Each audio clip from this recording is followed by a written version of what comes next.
Hi there. Have you ever felt that it was too late to work on your marriage, much less the intimacy in your marriage? Well, we are going to unpack that today. But first, let me introduce myself. I'm Mary Whitman Ortiz, and welcome to my channel. If this message speaks to you, please check me out every week. I've got new videos.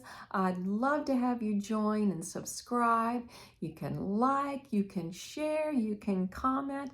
This is a safe space. This is a space where we want to invite God to bring His truth to a topic that's usually taboo in church circles. But isn't it time to change all of that? That's what I think. So what is today's topic about? It's one of those serious topics.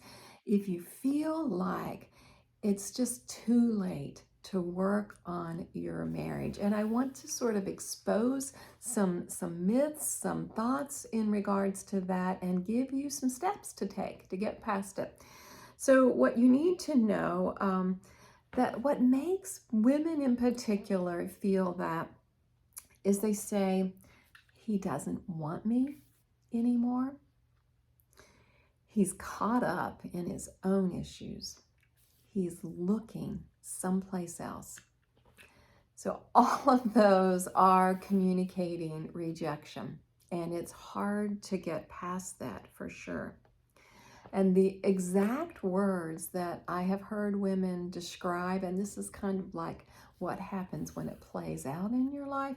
I've heard women say, I used to be passionate about creating intimacy, beautiful intimacy in my marriage, but now it just feels too painful and scary to think about.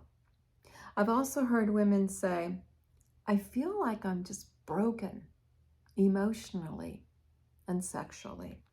And then this, it's too heartbreaking to feel thrown away by the one that was supposed to love me forever. Wow, those are really deep places, and we don't often bring that kind of thing to light. But I know that if it's not exposed, it will get darker. And I don't want that to happen. So if the connection in your marriage has been damaged or broken, it makes sense to not want intimacy because you have to feel safe. You have to feel like you can trust someone before you can be as vulnerable as it requires to be intimate. So the fact that you don't want intimacy is actually logical, but we do want to get you past that. And there's something you might not have put your finger on yet. Hey, we've been through COVID, and you know what? It has exposed rifts in marriages, big time. Things that you could distract yourselves from, things that you could deny, things that you didn't have to face, they may have come up in your everyday world. Also, there's an extra layer of stress that can be that heaviness, that can be that cloud over your thoughts. And so that is a lot of the source of hopelessness. And maybe you haven't put your finger on it yet. So I just wanted to bring that to your attention, not to use COVID as our excuse for everything, but hey, we have to acknowledge that it's really there and it has really done something. So that's very, very helpful to know. If you can wrap your head around, some of this is because of COVID, all right? The next thing you need to know is that God is your source of hope. So you don't have to rely on what you see or what you're feeling, because feelings will absolutely take you someplace that's out of control.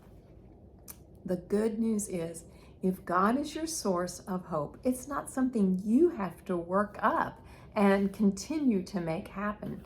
You can go to God again and again and again. Hey, I need more hope. I need you to renew hope. I need to find ways to keep hope alive. I want to partner with you, God. So that's a part of your thought process.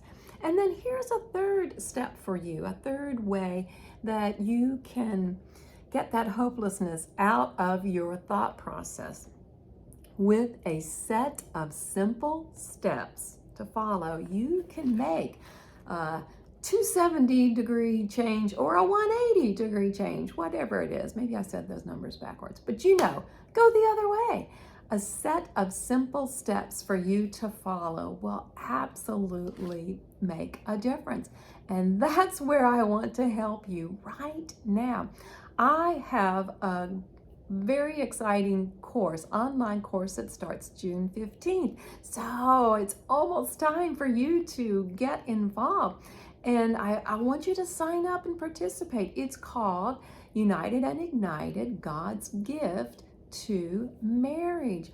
And we create a process for you to follow to get that closeness reestablished, and then you're ready to think about sexual intimacy.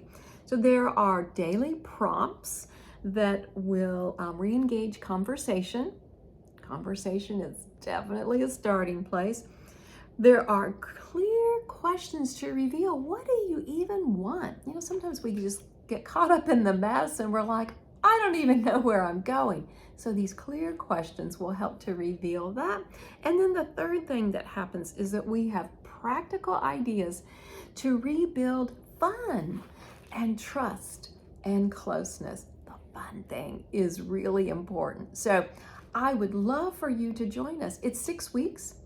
There's 6 teaching videos, 6 work sheets that you can do at any time, totally at your convenience. There's a private group, there's encouragement, and then weekly, I'm going to have live coaching calls that you're welcome to participate in or just watch the replay. It's all about your privacy and your growth.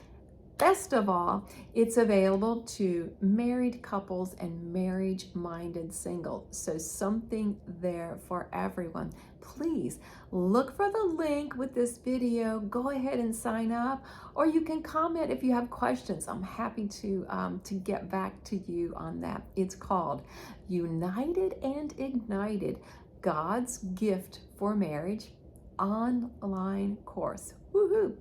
All right, thanks so much for joining me today. And remember, Father God wants to lavish His love on every area of your life, including sexual intimacy in marriage.